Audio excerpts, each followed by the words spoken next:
अंबरनाथ नगरपालिकेचे सार्वजनिक बांधकाम सभापती शैलेश भोईर यांच्या कार्यालयाचं उद्घाटन सोमवारी उत्साहपूर्ण वातावरणात पार पडलं। यावेळी लोकप्रतिनिधी, शिवसेना पदाधिकारी, कार्यकर्ते तसेच मोठ्या संख्येनं नागरिक उपस्थित होते। अंबरनाथ नगरपालिका निवडणुकीत चुरशीच्या लढतीत पहिल्यांदाच निवडणूक लढवून विजयी झालेले शिवसेनेचे नगरसेवक शैलेश भोईर यांची थेट सार्वजनिक बांधकाम सभापतीपदी निवड झाली आहे। गेल्या अनेक महिन्यांपासून विषय समित्या आणि सभापतीपदांच्या निवडणुका रखडल्या होत्या।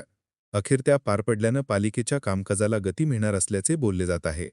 सभापती दालनाच्या उद्घाटन प्रसंगी बोलताना यापुढे शहरात जे काही विकास कामे होतील ते दर्जेदार आणि गुणवत्तापूर्ण असावीत, शिवाय ते काम कोणी केले, कोणत्या निधीतून केले याची सर्व माहिती असलेला फलक त्या ठिकाणी लावण्याचे आदेश अधिकाऱ्यांना देण्यात आल्याची माहिती बांधकाम सभापती शैलेश भोईर यांनी दिली आहे। हिंदुहृदय सम्राट बाळासाहेब ठाकरे,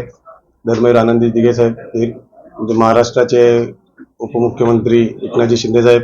लाडके खासदार श्रीकांतजी शिंदे साहेब, आमदार बालाजी किनेर साहेब, आमचे जिल्हा प्रमुख लांडगे साहेब, शहर प्रमुख अरविंदजी वायेकर साहेब आणि आमचे पूर्ण महायुतीचे जेवढे सगळे नगरसेवक आहेत, त्याचबरोबर माझ्या पक्षांच्या वरिष्ठांनी सगळ्यांचे मी खूप आभार व्यक्त करतो की मी पहिल्यांदा निवडून आलोय। पहिल्यांदा निवडून आल्यानंतर जे पहिलाच सभापती निवडणूक झाली त्याच्यात मला देखील अपेक्षा नव्हती की मला कोणतं सभापती पद मिळेल, परंतु माझ्या पक्षाच्या वरिष्ठांनी जो माझ्यावर विश्वास ठेवून मला जे बांधकाम सभापती पद दिले तर त्या दृष्टीने मी शहराच्या विकासासाठी काम करण्याचा प्रयत्न करणार।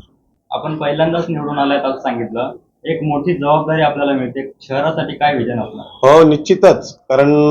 याच्यापूर्वी आम्ही फक्त प्रभागासाठी काम करायचो आणि ज्यावेळेस आता आम्ही सुरुवात केली काम करायला, जेव्हा बांधकाम सभापती आलो तर शहरातील प्रत्येक ठिकाणावरून मला व्हॉट्सअपला मेसेज येतात। आता मध्ये आम्ही जो खड्ड्यांचा विषय होता तर रात्री जो ओव्हरब्रिजवर येण्याचा नागरिकांना त्रास होता आम्ही ते मास्टरिंग पद्धतीने केलं, परंतु ही आमची सगळ्यांची सामूहिक जबाबदारी, मी असेल, आमचे नगराध्यक्ष मॅडम असतील, आमचे उपनगराध्यक्षातील सभापती किंवा सगळ्या नगरसेवकांची आता ह्यावेळेस जेणेकरून आम्ही आता पुढच्या वेळेस म्हणजे पुढच्या वर्षी तरी नागरिकांना या खड्ड्यापासून त्रास झाला नाही पाहिजे याचं आम्ही काम करणार आहोत। कचऱ्यावर लक्ष घेणार आहे। आता 2-4 दिवस झाले थोड्याफार प्रमाणात नागरिकांचं ज्या स्ट्रीट लाईटचा विषय त्याच्याबद्दल तक्रारी असतात,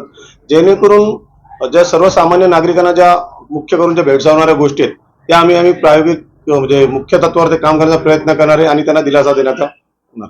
आता जे आपले टेंडर 39-40 टेंडर झाले, त्यानंतर परत मला वाटतं 10 झाले, 50 टेंडरमध्ये सगळे टेंडर मला वाटतं 22% पासून 85% पर्यंत बिलोनी गेलेले आणि आम्ही नगरपालिकेमार्फत त्यांना पत्र देखील दाखल केलेलं तुम्ही कशा प्रकारे काम करू शकता। तर सगळे जे निविदाधारक कंत्राटदार कंपनी आहेत त्यांनी असं स्पेसिफिक उत्तर दिलं की आम्हाला या रेटमध्ये काम परवडत आहे, पण ते करणार जरी असले तर मी आज तुमच्या माध्यमातून आमचे बांधकामचे इंजिनियर असतील, सिटी इंजिनियर तडवी साहेब असतील किंवा खालचे जे सगळे इंजिनियर असतील आणि कन्सल्टंट असतील यांना देखील मी एक आदेश देणार आहे की ह्या ज्या निविदा एवढ्या कमी प्रमाणात झाल्या तर त्या प्रमाणात जी कामाची गुणवत्ता आहे ही गुणवत्ता टिकलीच पाहिजे। आणि प्रत्येक वेळेस अजून एक तुम्हाला सांगतो की ज्यावेळेस या नवीन जी कामं सुरुवात होती तर आम्ही त्या ठिकाणी त्या कामाचं नाव,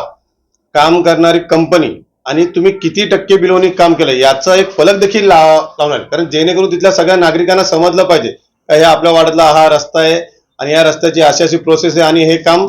चांगलं झालं पाहिजे। आणि मी तुमच्यामधून पुन्हा एकदा नागरिकांना देखील आवाहन करेन तर ज्या ज्या ठिकाणी अशी कामं चालू असतील आणि तुम्हाला वाटेल हे काम अयोग्य होतंय त्या संदर्भात नागरिकांनी त्याच्या तक्रारी माझ्याकडे आणून द्यावं, त्याच्यावर योग्य ती कारवाई केली जाईल।